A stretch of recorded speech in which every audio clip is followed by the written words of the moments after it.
Hi mums and dads, it's Faith Toms from Luna and Lullaby here.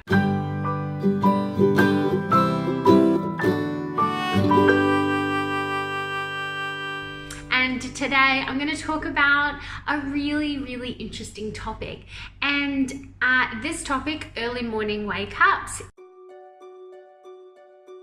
is something that if you are a parent, you are going to hit this problem. And if you already have a child, I'm sure you've had some issues with 4 a.m. wake-ups, 4:30 wake-ups, 5 a.m. wake-ups, and you're just like, what is going on? It is such a tremendously common problem. It can be a little bit tricky to fix, and it can be a little bit tricky to figure out what's going on. And basically, it is such a common problem because you are just working against your child's natural instinct to wake up. And I'll explain what's going on there in a moment. And like internally for your child, and why they're so keen to get out of bed in the morning. Now, but first of all, when is too early too early? Look, anything before 6 a.m. is just too early, and that 5:30 a.m. period can be really tricky because it's too early to get out of bed, but it's going to be really hard to put your child back to sleep because it's so close to that awake time. Anything between 6 and 7 is a really acceptable wake up time, 7 being, really prime time. Anything after 7 a.m, it's probably getting a little bit late as well. But I mean, if you're going to have a little sleep in every now and again, no one's going to complain about that. It's just those, really early ones that we don't really like. So, what is actually going on here? So there's a couple of things. One of them is understanding how sleep cycles work. And once you understand this, it really makes so much sense why your child wants to get up early and why it can be really difficult to help them get back to sleep. And so when your baby is about 4 months old, their sleep cycle starts to mature to be more adult-like. And so what that means is that from 4 months of age, or when that sleep cycle has matured, your baby, now like an adult, is going through 5 different stages of sleep, and that is one sleep cycle. And then you go through you and your child will go through about maybe 4 or 5 cycles over the course of the night. Now, let me just fix one thing I said there. So a sleep cycle is actually 4 stages, and then at the end you have stage 5, which is the rapid eye movement stage. So those 4 stages are about 90 minutes, and then you have that rapid eye movement stage. And as the night progresses, that stage 5, that REM stage, starts to last longer and longer as the night progresses. So I'll just run you through the stages quickly. Stage 1 is a really light stage of sleep. This is when your child is just falling asleep. They are very easily woken up and very easily disturbed. And it lasts about 10 minutes in length. This is when they're just, getting ready to fall asleep. The next stage is stage 2. Okay, so the muscles start to relax, the brain starts to slow down, everything starts relaxing and slowing in their body, slowing down in their body. It's still a really light stage of sleep, and your child is quite easily woken in this stage, but not as light as the first stage, if that makes sense. And your body is getting ready for that really nice, deep, restorative stage of sleep, which is stage 3 and stage 4. Now, in stage 3 and stage 4, your child is going to be really hard to wake up in this stage. They are really fast asleep. Their body's in repair mode, muscles, tissues, bones, all getting repaired and looked after. The immune system is being strengthened. It's a really important stage of sleep. Now, you might be able to go into your child's room and tidy up a bit and not wake them up. You might be able to pull them out of the car in the evening, pop them in their pajamas, pop them into bed, and they don't wake up. And that's because they're in this really deep stage 3 or stage 4 stage of sleep. Now, that next stage, that takes about 90 minutes to get through those 4 stages. And then you get the 5th stage, which is the rapid eye movement, the REM. This is where dreaming occurs. And this is when muscles are actually fairly, almost kind of paralyzed. and the dreaming occurs, and this is where memories and information learnt during the day is processed and stored. So it's a really important stage of sleep as well. Now, as the night progresses and you get into the morning hours, we're still moving through those cycles, but what's starting to happen is that your child is actually not reaching stage 3 and stage 4 anymore, and they're spending a longer period of time in that REM sleep. So they're actually moving from stage 1 to stage 2, and they're going into that REM sleep. So this is why it is much easier for them to wake up, and that REM sleep is getting longer. So their body is just naturally more alert, more ready to wake up in those early hours of the morning. The next thing that can affect an early morning wake up, or that does affect an early morning wake up, is what's called circadian rhythms. So this is your baby's sleep and awake cycles, and they happen over a period of 24 hours, and they're controlled by the hormones melatonin, which you heard me speak a lot about. It's a beautiful sleep hormone.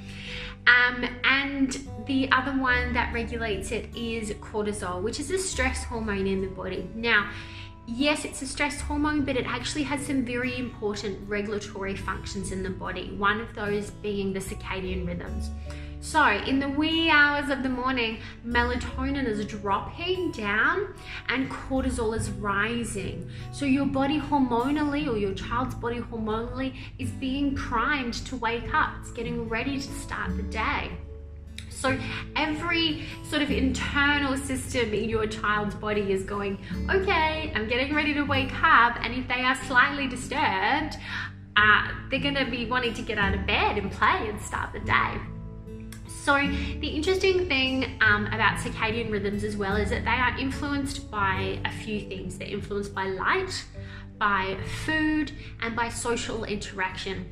So if any of these things are present, your baby's body is going to adapt to wake up at that time. So if your child started waking up at 5 a.m. and you open the curtains and you feed them and you talk to them, all of those things are going to enforce that 5 a.m. wake up time. This is why early morning wake-ups are so hard to fix, because if you go into the room, you're going to provide some social interaction, really, influencing their circadian rhythm. If you give them a feed before 7 a.m., you're going to be enforcing that early morning wake up. It's kind of, what do I do?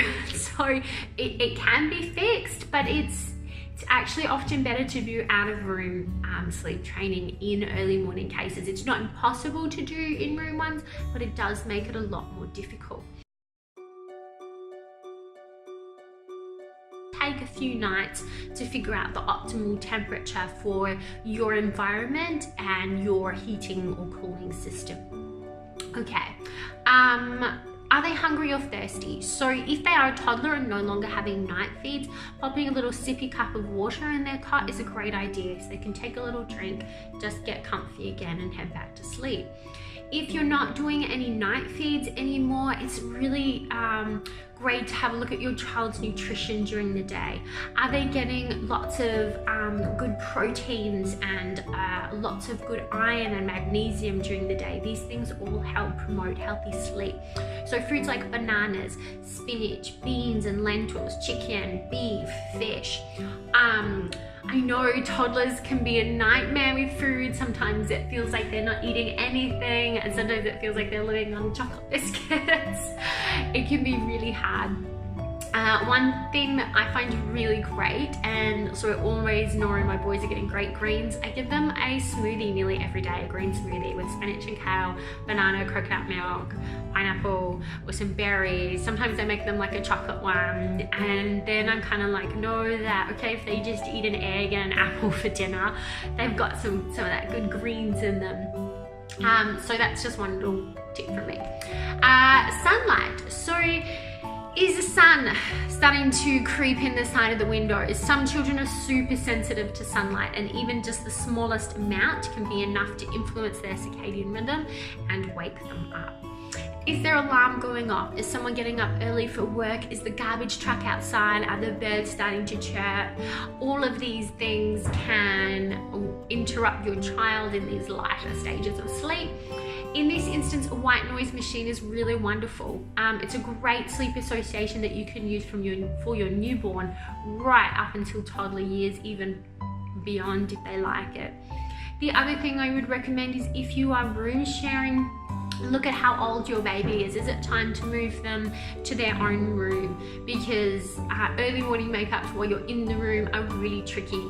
So the AAP, the American Academy of American Pediatrics, recommends room sharing for the first 6 months of your baby's life, and ideally to 12 months.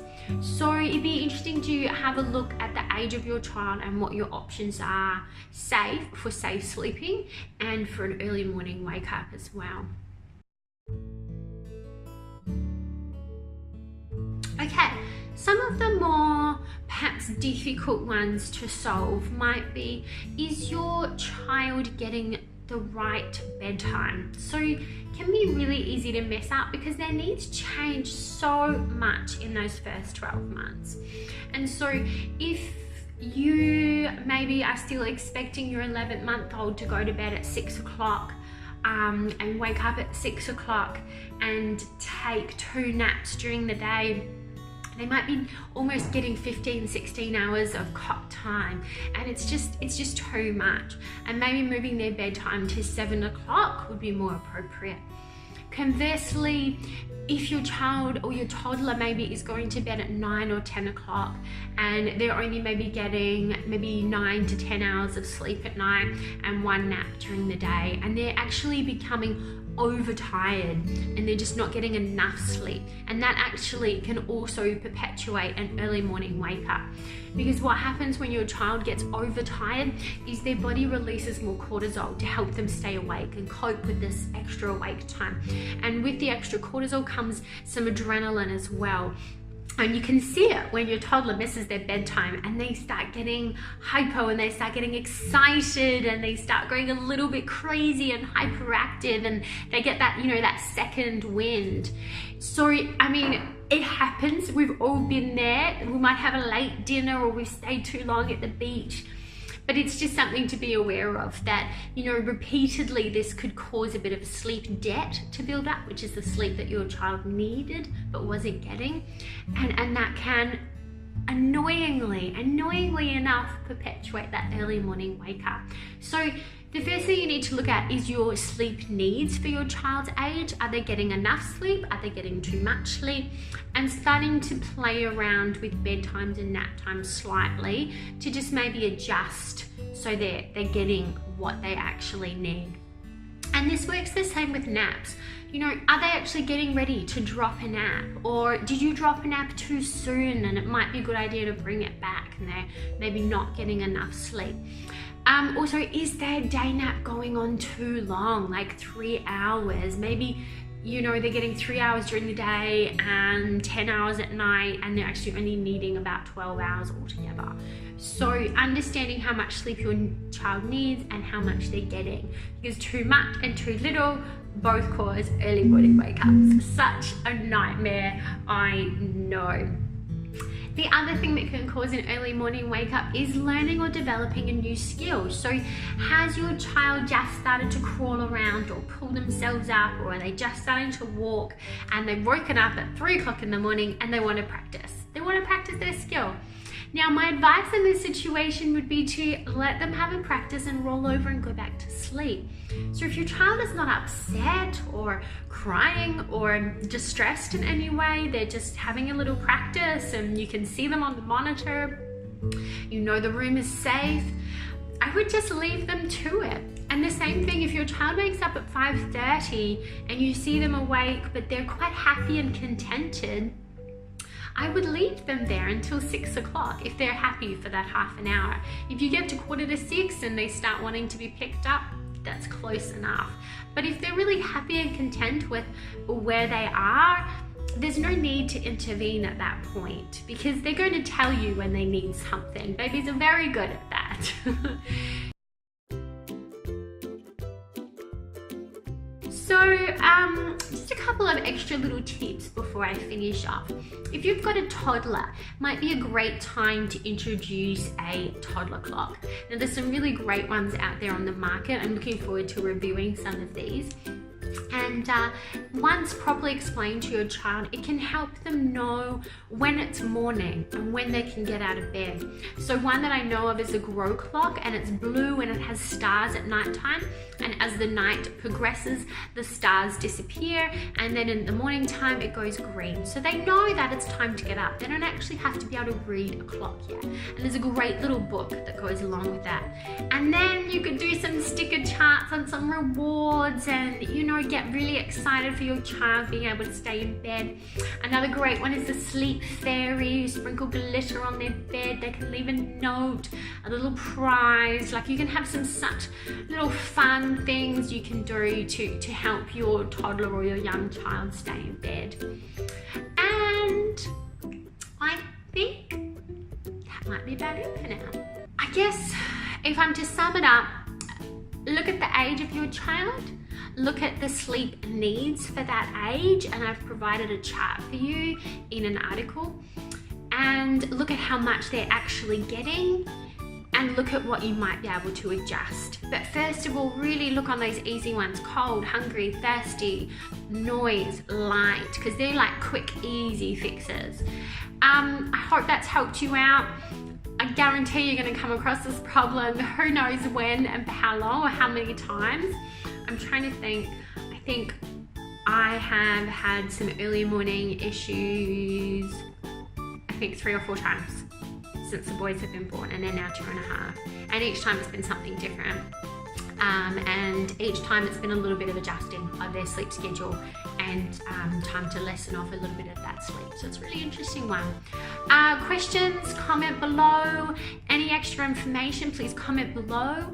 If you want some more information about the foods or the sticker charts, please don't hesitate to put a comment in there. Okay, lovely to talk to you today, and I can't wait till next time. See you later.